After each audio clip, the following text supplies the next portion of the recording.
Welcome to Movie Nights with Dad. Tonight's episode, D.W. Griffith's Intolerance. Subtitled, Love's Struggle Throughout the Ages. Guys, it's getting harder and harder. It's another late night. Late movie night with Dad. We need some chalk for that thing. Yep, we need some chalk.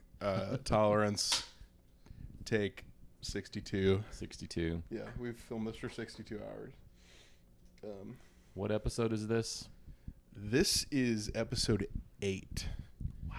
Thank you for, if you're still out there. If you've been watching us for 2 months, thank you. You are awesome. That's crazy. Yeah. Okay. More than we could ask for. I know. What movie did we watch? Intolerance. Intolerance. We got our little poster board From as usual up here. 1916. Intolerance. From 1916. Mm-hmm. The earliest movie we will probably ever review. I think so. Yeah. This, I'm not going to get into it because I mentioned it at the end of our last video. But yeah, the whole history of this, obviously the trigger warnings, if you look into that. Yeah. Trigger warnings of blatant racism, stuff like that. Not in this movie in particular, but in D.W. Griffith's other work, if you decide to look into that. It's very wise to look into it. All these movies that you watch, if nothing else, than to prove us wrong for things that we say. Right, but and like we said with the Hitchcock stuff and all the other controversies, it's better to acknowledge it and learn about it than to pretend that it never existed and that it never happened. Right. So that's the reason. Anyway, but yeah, let's get into the background of Intolerance. You got some. You were spouting some pretty deep cuts. Oh boy, here we go again with the deep cuts. Pretty cool facts before we started filming here. Okay. Can you get back into those? Yeah. Some stuff that I didn't even see. D.W. Griffith was a well-known filmmaker, probably well-known for the controversy that we mentioned earlier. Birth of a Nation, his movie, glorified the Ku Klux Klan and the NAACP, threw a fit about it, which they should have. Yep. And so this movie was in response to Birth of a Nation, but not. Sometimes people have said it was an apology for Birth of a Nation, or he was trying to show people, hey, no, I can do something right. Yep. Not at all. So we would urge you to read up on that. Yep. He remained ignorant. Yes. And racist all the way through. Right. So, and this was not at all an apology. But this movie, it's obviously it's a drama. Yep. It's an epic. So why are we watching it? It is an early epic film. It is, the original was 3 hours long. The original, the runtime's about 197 minutes, as you know. Yeah. But the original version, untouched version, way back, was 8 hours long. 8 hours. Can you imagine? This movie, this movie doesn't even need to be 3 hours long. No. You could make a case that Metropolis could have been 3 hours long. Yeah. This movie does not. No. At all. And in fact, there were thoughts about splitting it up, even when it was first out. Yeah. Splitting it up, into segments. But anyway. Yeah. Some extra stuff that I've got.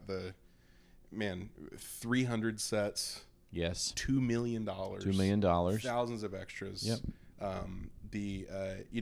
I think the best way to kind of view this movie is, you're thinking about it from a modern standpoint, and we're used to seeing these extravagant landscapes and things in our movies. When you look at some of the sets in these movies, especially in the Babylonian story, you got to think in your head, none of that is CGI. None of that is any effects or it's all built. Those are all set designs. Those are all real extras moving around. Yep. I mean, we're talking, this is probably the first massive scale Epic. Yeah, epic. Yeah, like you were saying. So yeah, and so whereas Metropolis was one of the first, well, was the first really significant sci-fi film, this film was one of the first, if not the first, epic.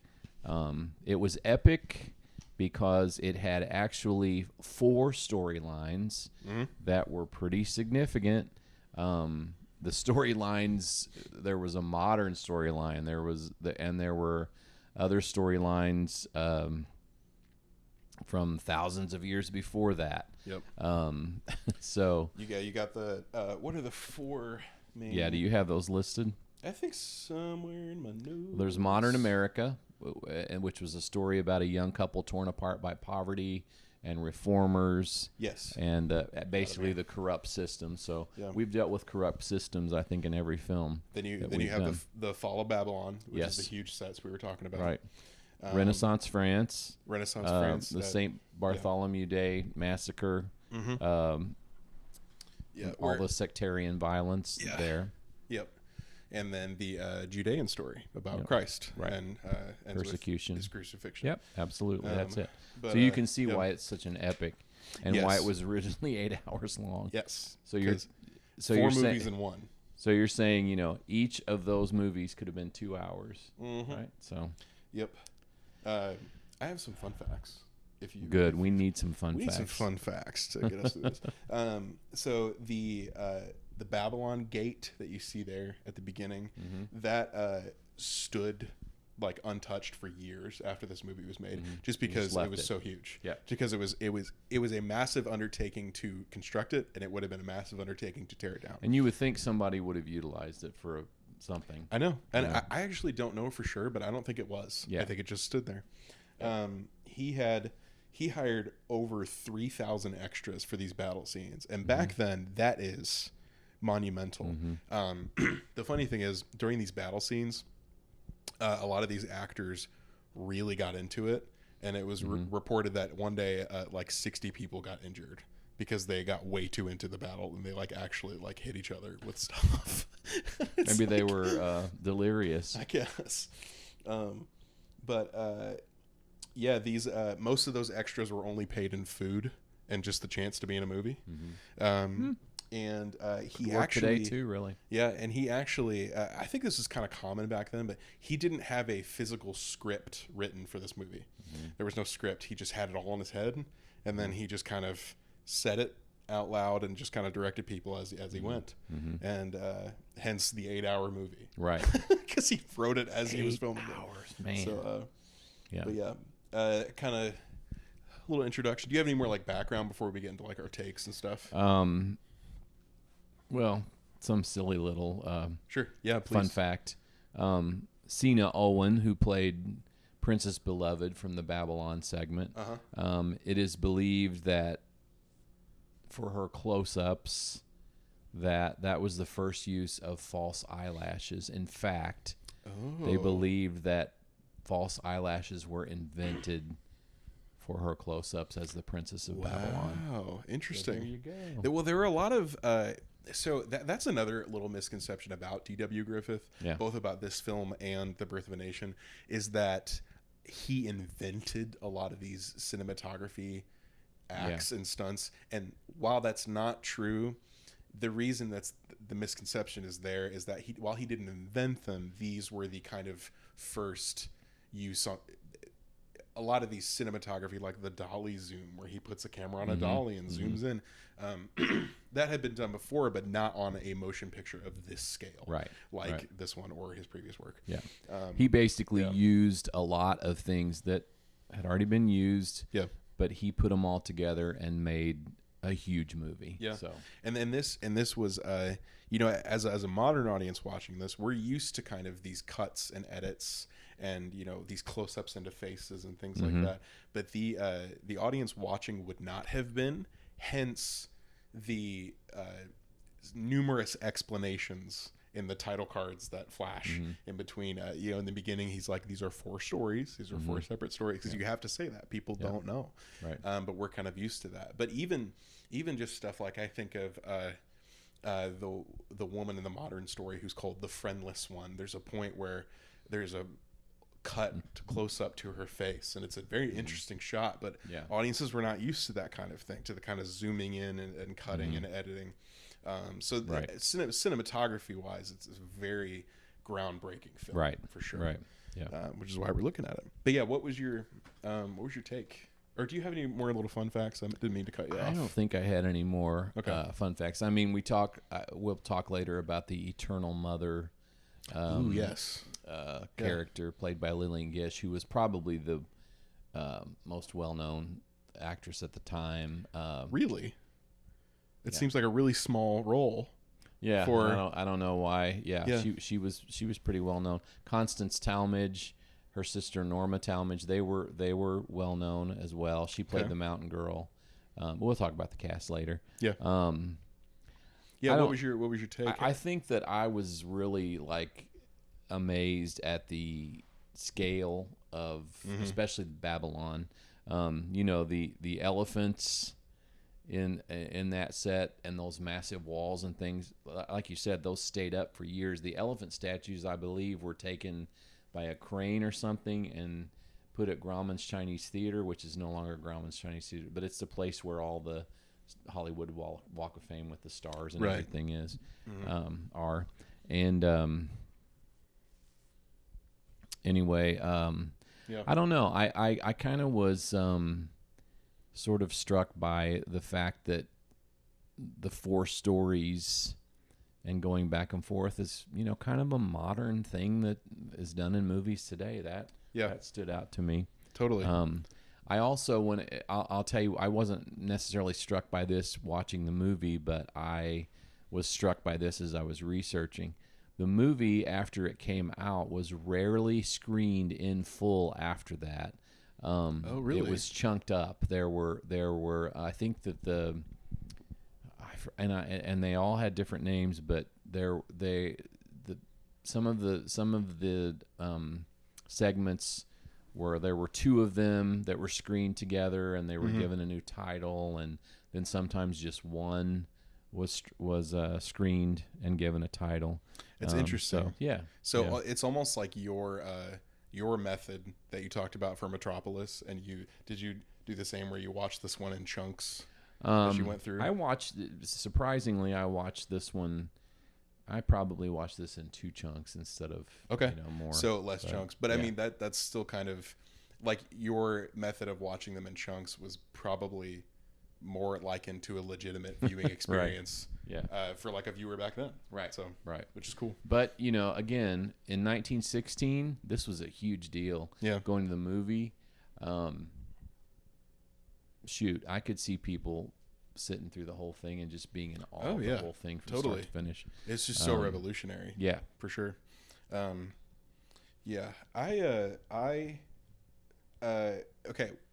feel like I've praised this film's cinematography, use of editing, and the storytelling in that way.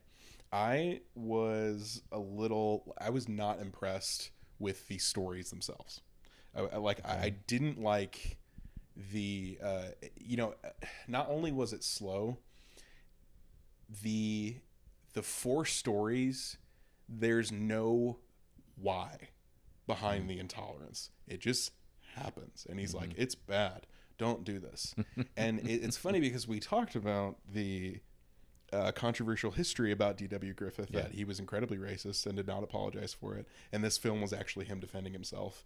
And which is funny because he misses the mark in defending himself, because it just really reveals more about him that he didn't intend. Because in I don't mean to get too preachy here, but I feel like at the core of all racism, even just bigotry in general, is it's not hate, it's stupidity. It's just ignorance. And he is totally unable to explore nuance or complexity in any of these stories. And it's because all of these stories are just boiled down to, these people were mean to these people, and essentially. And maybe that's like, kind of controversial to say, but I thought that it was way too dumbed down. I thought he obviously rewrote a lot of the historical aspects of it. He took a lot of liberties to kind of defend himself and his own positions. And yeah, I didn't. So I didn't like that aspect of it. But at the same time, I'm like, cinematography wise, the editing with the storytelling, masterpiece for sure. It was very well done. So that's kind of my first initial thoughts. On it. I would agree. But yeah. Excuse me. But yeah, I don't know. What did you think about like the storytelling? Do you have like a different opinion than I do of the storytelling? Yeah. Well, I think that, I mean, I understand where he was coming from with the intolerance. Mm-hmm. I guess I found the storytelling overall somewhat odd. I don't know. They just had an odd. I find it hard to find empathy if you don't give me the why. You know what I mean? Mm-hmm. Like why should I like these people? I don't know. There was no well. It's not why should I like these people. It's why are these people intolerant of these people? There was no why. It was just that they were mean and they shouldn't do that. And it kind of felt like he was telling the audience, "Hey, you shouldn't do that to me because I made this film or whatever." I don't know. I mean, they're religious moral dogma versus individual dignity, I guess. I don't know that he was smart enough to know that he was doing that. Yeah, because it kind of just felt like the evil Hebrews don't like the good Jesus, and that was it. Yeah, I mean, if you look at all four stories, there's an interesting shift between you've got tragedy, you've got grandeur, that's true. You've got horror, and then you've got all the spiritual reflection with Christ. That's true. So that's an interesting element. Again, I don't know that he knew he was doing that. Yeah, right. Yeah. I don't know. I mean, we shouldn't be too hard on the guy, I guess. But it was rough to read. Some of the things. it was rough to read. The choices he made, I guess, is what I'm saying. I did really like something that I've seen other films do since this. Is I like how all of the stories climaxed together.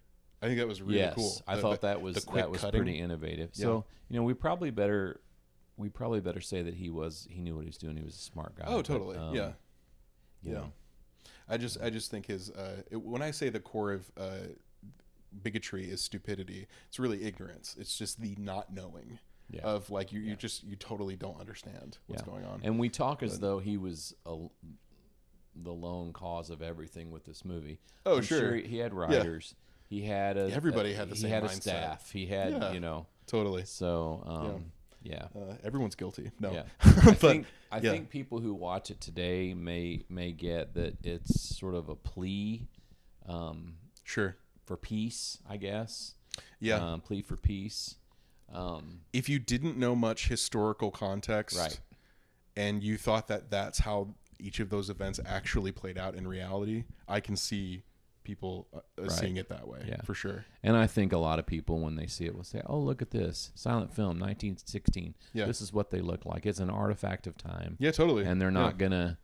It's a super put important too film. much. Yeah. They're not gonna put too much seriousness in, and they might even see Birth of a Nation and say, "Well, those people didn't know what they were portraying." Yeah, I don't know. You've got to contextualize it for sure. Yeah, definitely. Which I wanted. We've talked a little bit about the cross-cutting between stories and that method of storytelling.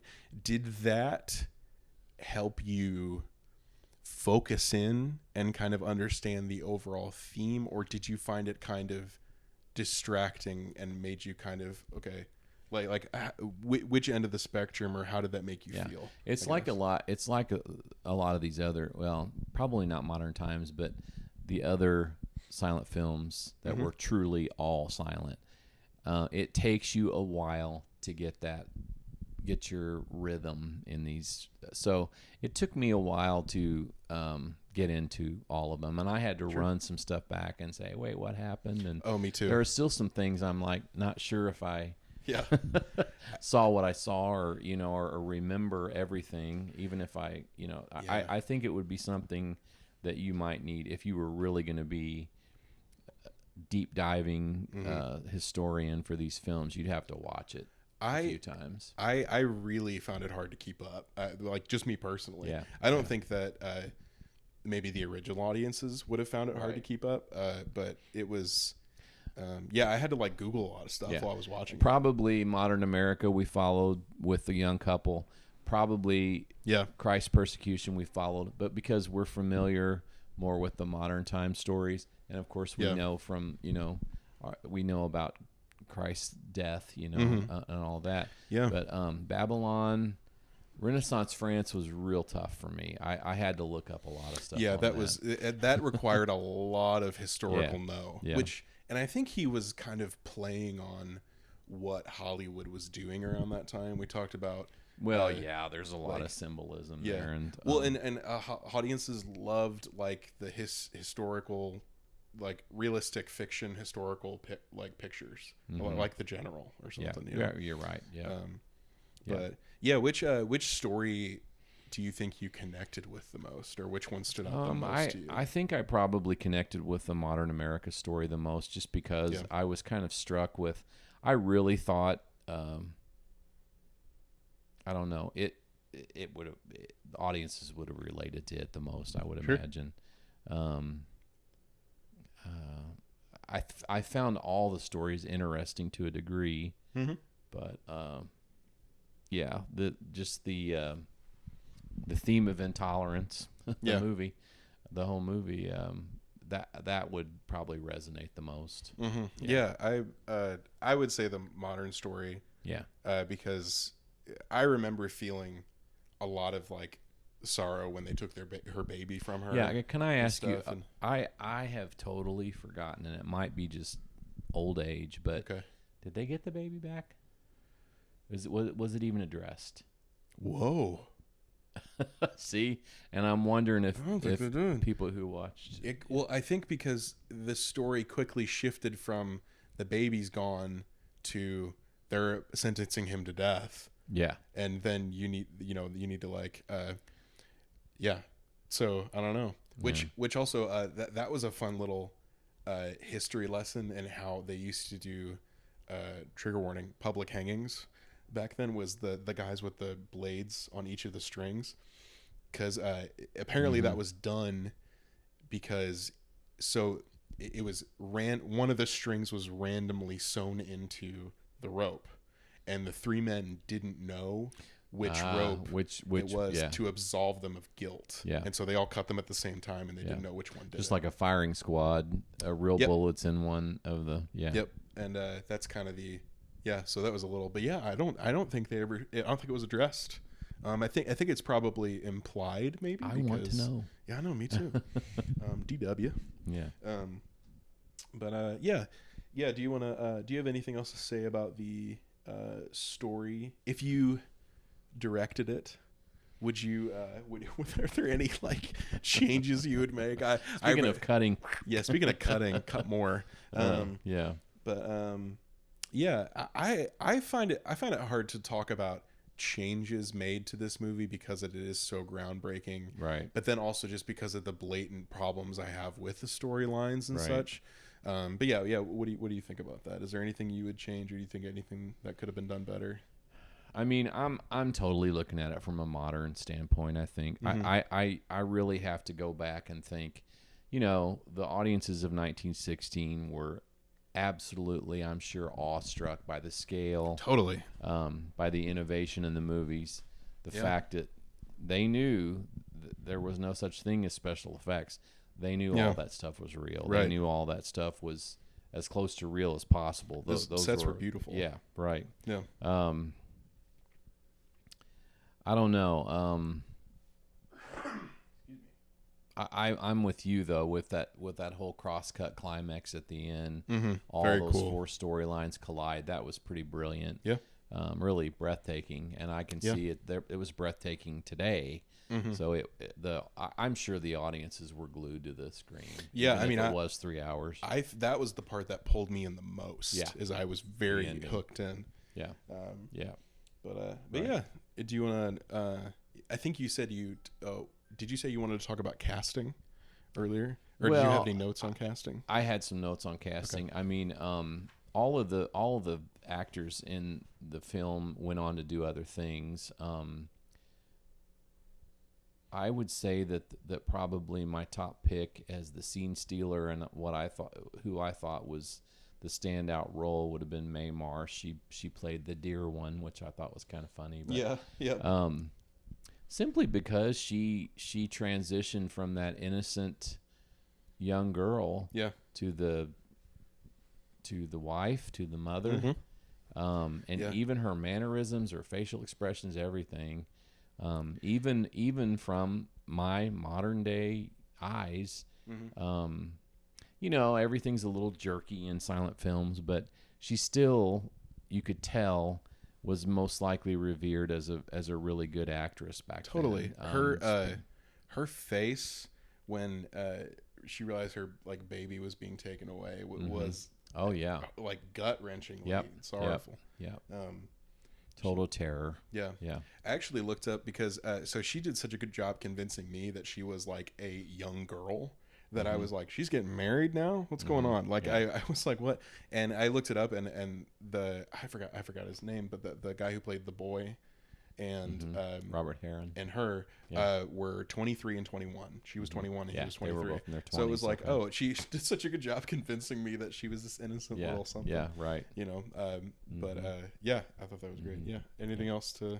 No, I mean, like I said, a lot of the cast went on to do other things, but none of them really, other than Lillian Gish, I'd heard of her, but she had a career that stretched over. She did a movie in 1987.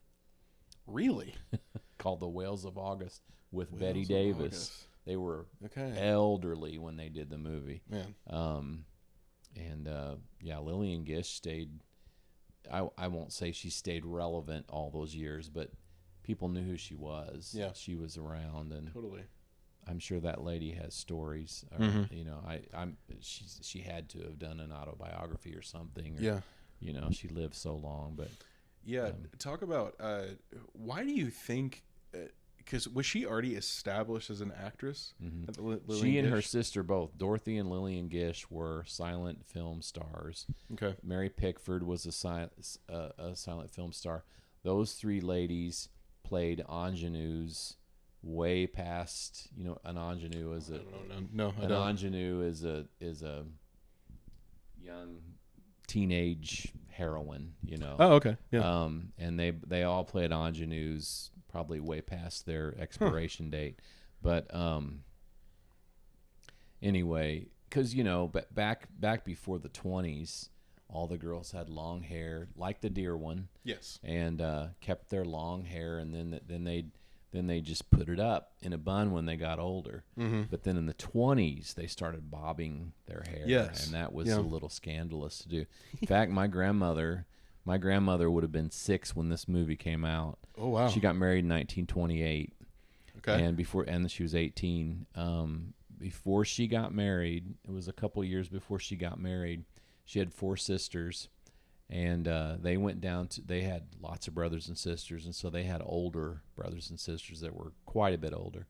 And all the younger girls, including my grandma and her 3 sisters, or maybe just a couple sisters, I don't know. I'm sorry, I'm telling all the details. No, please do. But they all went down the road to their brother's home, and their brother was married, and his wife bobbed their hair, cut their hair short. Ooh. And they came home with bobbed hair, and their father would not let them go to a party because it was such a big deal that they bobbed their hair. That's crazy. So, but all these ladies play these ingenue parts with long flowing hair and so innocent and, all this. And in the 20s, when the flapper era started up, then you had people like Clara Bow and all these gals coming in who had the bobbed hair and the shorter skirts, and we're doing the Charleston and the flapper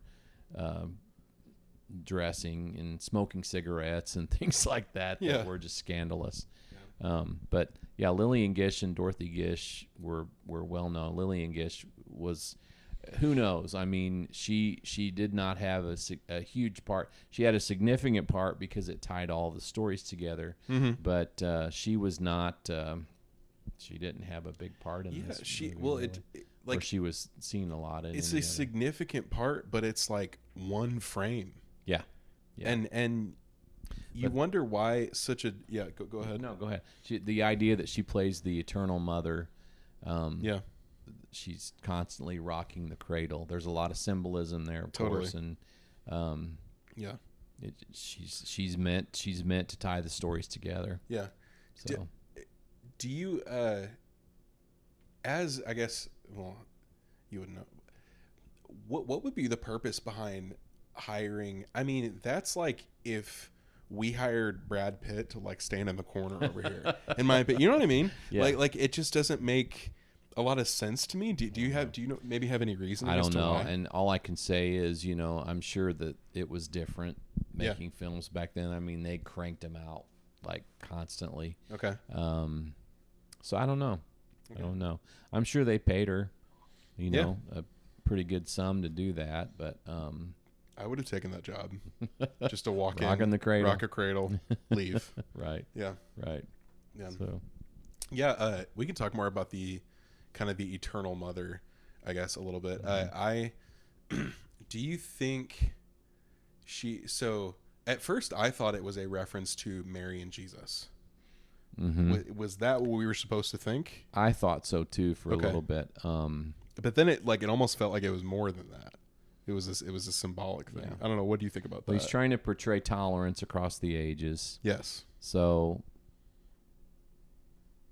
I really don't. I really can't put it into words like why he would need to have a character called the Eternal Mother. Yeah. I don't know. I mean, maybe I should ask those people who are Wes Anderson fans out there to explain the internet sleuths.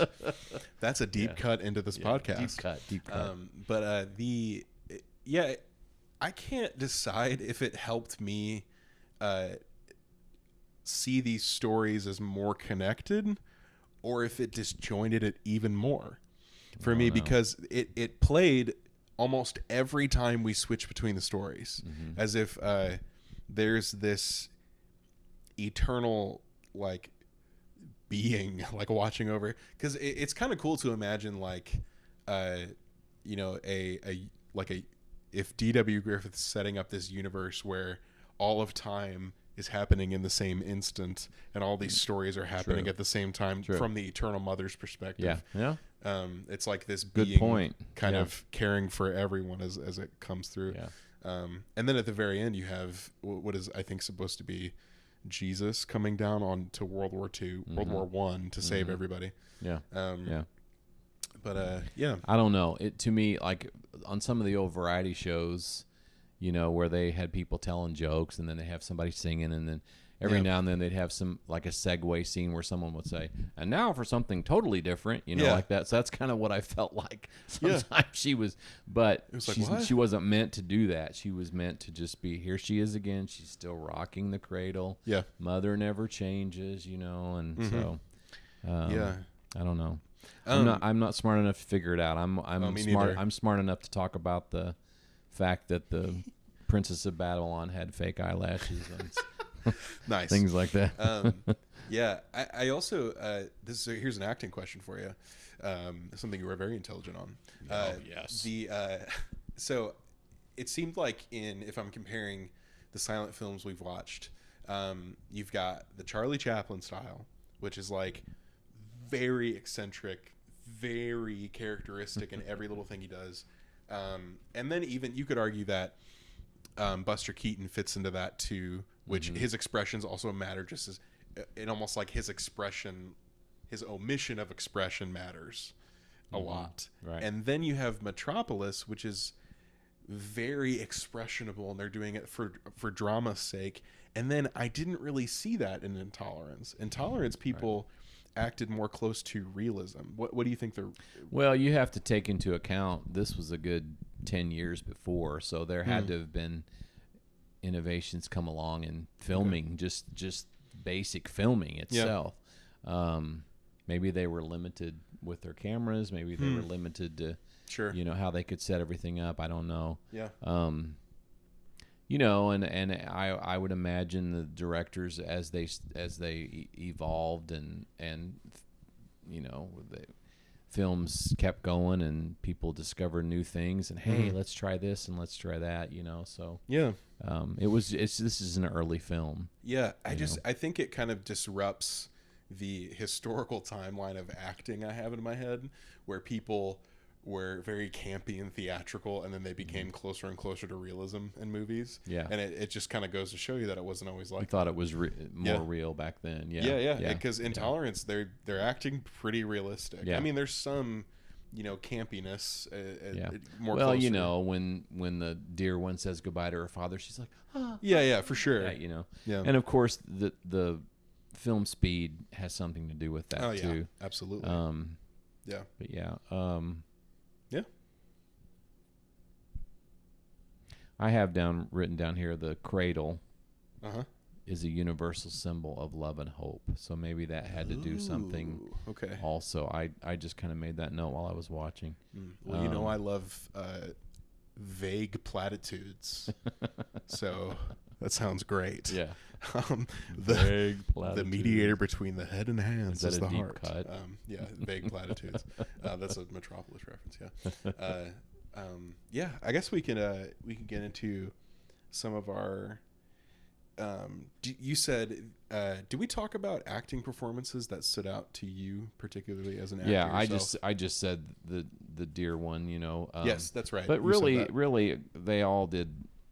Yeah, a good job. I just it's harder to talk about some of these silent folks films as actors, totally, just because it's just different, Yeah. And yeah. So, but thank you for the research you did, nonetheless. Yeah, you're welcome. Let's we can get into kind of some of our closing questions here. Gosh, already? I think so. Yeah, we're getting there. Are there any you said it's hard to do with these silent films.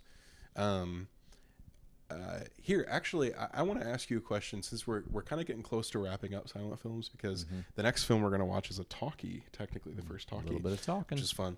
Yeah. But I wanted to ask you this as an actor, right? Okay. So, bear with me. It's kind of I got a lot of information that I'm going to ask a question, but I just described my theoretical timeline of acting where people were really campy and then they got more realistic as they went on. It's so interesting to me, and that acting has what is defined as good acting means as close to real life as possible. And that's something that Charlie Chaplin kind of made me step away from, because he is absolutely masterful, but nobody acts like that in real life. You know what I mean? It's more of a theatrical, like, character cartoonish performance. Right. And so, yeah, what are your thoughts on, I guess, how now that we've seen, we've got Hitchcock, where just everything we've looked at so far, Hitchcock, who's very close to realism.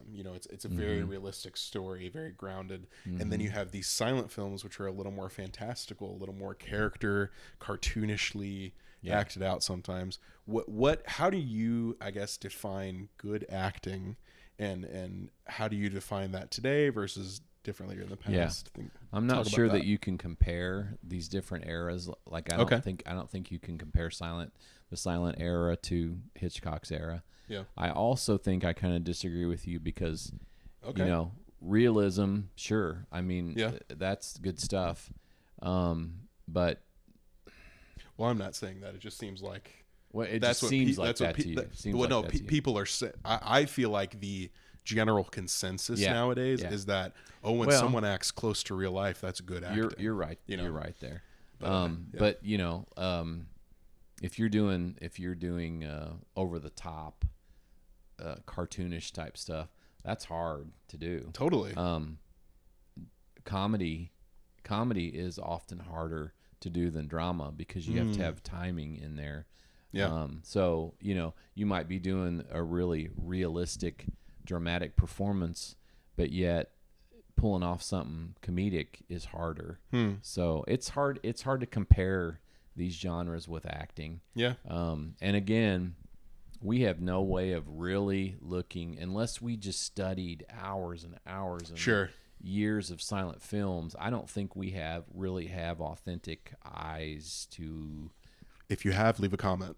Yeah. Do you have any authentic eyes? Yeah. I don't know. I mean, we can of course recognize some of the good acting in these silent films, you know, but it was just different because it's just a whole era of different acting. I don't know what I'm trying to say. I'm trying to No, you're good. Different standards for acting. Yeah. You know, the rule book was different back in those days. It's almost like you've got to judge it you got to understand what they were trying to communicate. Yeah. And then you got to judge it based off of that. Yeah. That's true. Yeah. Okay. You're saying Cool. it better. Yeah. Good input. Yeah. I was going to ask my casting swap question, but then I was like, what would you even, I mean, it's just, I feel like the casting is not incredibly important for this movie. It's more about the storytelling and the cinematography and the editing and all that stuff. We both kind of talked about, I put the climax as my scene steer. That's what I'm going to walk away with, I think. Yeah. Is there anything else that really stood out to you about this film? Well, I thought the fall of Babylon was a big scene, stand out. Just a staggering spectacle with all the chariots, the siege towers, collapsing walls, all of that. Yeah. And then, you know, when they were doing the climax of the modern story, the boys' rescue was parallel to the Babylon invasion. That was cool. Yeah, very cool. Yeah. You know. Yeah. Yeah, I feel like most of the focus of the entire film is Babylon and then the modern, which makes sense because there's so much work put in the Babylon one. Now, my overall scene stealer, I think, in the whole thing was Constance Talmadge. She played the mountain girl. Just very charismatic. Yeah. She was easy to like. Fiercely independent for the time. Yeah. So, anyway. Yeah, very cool. And I would say that I am not talking at all about the Renaissance France storyline. But that was the most confusing for me as well, because I didn't know much about that point in history. I think it just needs to be tighter. Yes. And there needs to be more clarity there. So that's what I'd change as a director, probably. Right. That's a good point. Yeah. But yeah, that's good. Some of our closing questions. Double feature. Do you have a movie that you picked that would pair well with this one, you think? It's kind of hard to be like, hey, there's this 3-hour movie you got to kind of slug through to understand cinematography. Yeah. But like, is there anything that you think would go well with this? I thought of, I have not seen this film, of course, but you know, you run across some other silent films when you're doing research on these. There's a 1925, very, very much an epic, Joan of Arc. Okay. It's actually called The Passion of Joan of Arc. Oh. And it's actually, good. I'm sorry, 1928. Okay. Of course, I mean, as bad as I hate to say it, you know, I'm sure we've piqued your interest. Some people want to watch Birth of a Nation just to see what all the hubbub's about. I probably would like to do that just to see what all the hubbub's about. I already know, but I want to see. You know, yeah, it's a lot of people are. I've just heard from my own research that, and I've never seen the movie yet myself, but I've just done research on it, that the cinematography is the real thing about it. Just the scale of the cinematography, just like Intolerance, for sure. I mean, there's a movie in 2012 called Cloud Atlas, and it has a multi-timeline. Okay. That sort of echoes Intolerance's ambition with all those timelines. And then kind of, this is a deep cut, I think. Deep cut. 2018 Black Klansman. I've heard of that. It's sort of a modern response, I guess, to if you can say D.W. Griffith had a legacy. It's sort of a modern response to that. Interesting. Yeah. Okay. Yeah. Black Klansman. Okay. The Black Klansman. Wow, that sounds like that's like a really interesting title. Some people might disagree who've seen it, but okay. Yeah. Who's stars in that? Do you know? Oh my gosh! Now it's getting late. It's okay. You don't have to name everybody. You know what? That's the and It's a gotcha. It's a gotcha question. Yeah, it's a gotcha. Yeah. Top of my tip of my tongue. I want to say. Never mind. Go ahead. It's okay. My double feature is have you seen The Ballad of Buster Scruggs? Oh yeah. Yeah. Yeah. Those are timelines that yep. you know. Yeah. Yeah, it's got, I think it's like 4 or 5 different timelines, but that's a little different where they all take place in the same time period. It's like post Civil War West. Mm-hmm. Yes. Yeah. Excuse me. Yeah, very good storytelling. And those all, where they don't have one central theme, they all have very like applicable takeaways, I think. And they're all very where D.W. Griffith is very much like, here's the theme, here's what's going on here. Ballad of Buster Scruggs stories are, you have to dig a little deeper to try and find what they're saying with each story, which I think is really cool. Gotcha. So it's almost like a back end to like, here's how it could have been done differently, you know, which, yeah. So, Topher Grace, Adam Driver they were both in the Black Klansman. Oh yes, yeah, and then John David Washington. Yes, yeah, that's him. Yep, I haven't seen this, but I've heard of it. Yeah, it's got that looks really good. Actually, I would love to watch that. Alec Baldwin was in it. Yeah, cool. I'd forgotten their name. I mean, I hadn't forgotten their names. They're just on the tip of my tongue. Sure. So. Yeah, did you just look them up, right? Yeah, I just looked them up. Nice. You could tell what I was doing behind my folder. He's got a computer back there. I'm just kidding. Final takeaways? I just think the movie is important because it was a staggering achievement. Yeah. The editing, the scale, and you know, it's still emotionally resonant despite its age. Yeah. It still and despite all the problems with emotion. it. Yep. Yeah, and its history and the director. Yeah. It's really the first great epic of cinema. Yeah. You're right. It still hits today. It's still impressive to think about today. Yeah. It's still impressive even for today. If someone were to build those sets like they were back then, that's still impressive. Yeah. I don't think anybody would go to that trouble. No. I don't think so. I think you just make it on a computer screen. Absolutely. I mean, you just have one guy click some buttons and make it happen. And you know, it's good that we don't have to go to that degree anymore. And I'm sure it was just rough. You know, but there's also like a certain feel that you can't get from computer graphic imaging. You know, right? It's really it's almost like when you watch. I'm bringing it back to Batman as a Batman guy. When you watch like the 90s, early 2000s hand-drawn Batman stuff, it's got a character that computer animation can't replicate. Well, that's what I was thinking. I was thinking the early Charlie Brown cartoons. Yeah, no, you're exact. They have a primitive quality to them. I took something from my childhood. They're just more endearing. Yeah, it's that's because I can always tell when it's like a later Charlie Brown movie when they're not the original ones it's not the same feel. Right. I don't even want to watch it. Yeah. Don't even tell me. But yeah, I would say the same. When I recommend this to people, I would say this is groundbreaking cinematography, storytelling, editing, all that kind of stuff. If you want to learn about like if you watch any epic film ever, it's rooted in this one, right? For sure. So that's how I'd recommend it to people. Yep. I'd say it's something you got to do, folks. It's a class you've got to go to. You can't just go to the labs and do the experiments. You have to go sit in the lecture hall too sometimes. Sit down, take your vitamins. Dig in for 3 hours. Swallow the hard pill.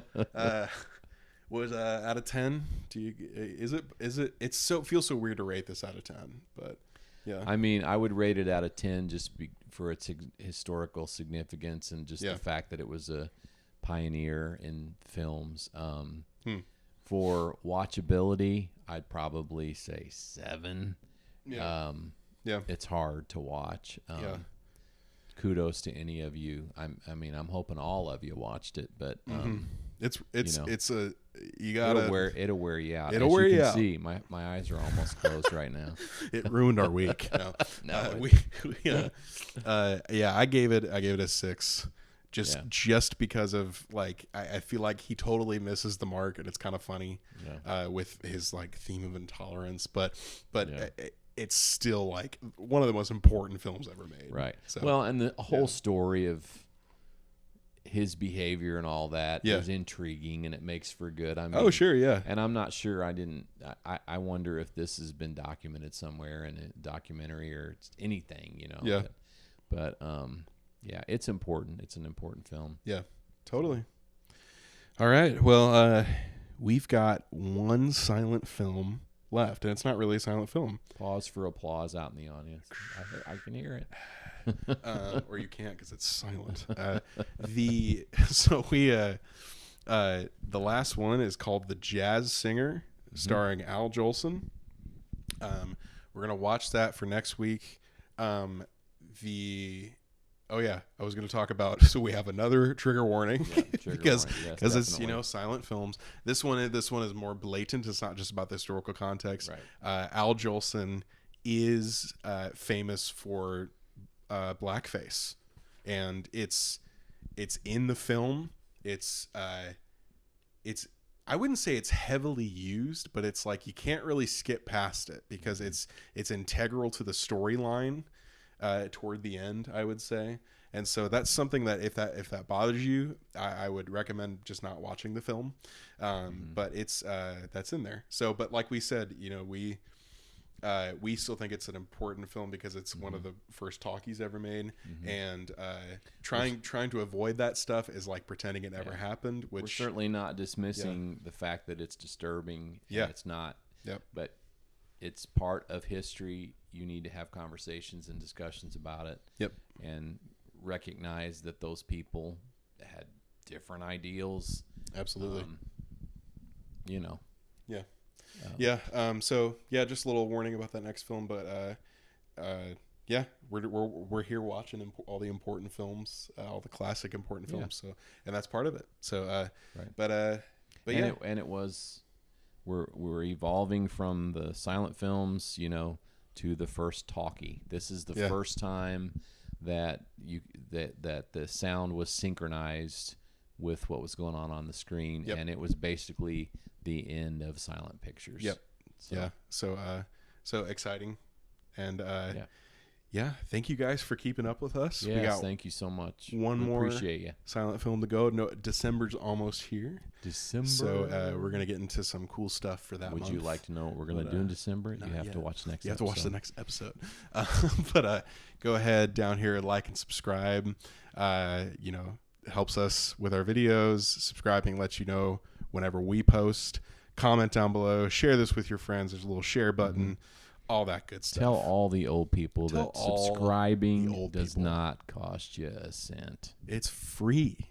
It's totally free. I'm old person. That's why I'm saying it's. I'm not trying to be offensive. Dad doesn't really know what YouTube is. We'll just keep going. Okay. Thank you guys. Yeah. Thank you, Dad. Thank you, son. Love you. Love you too. Bye, everybody. Thank you. Bye, guys.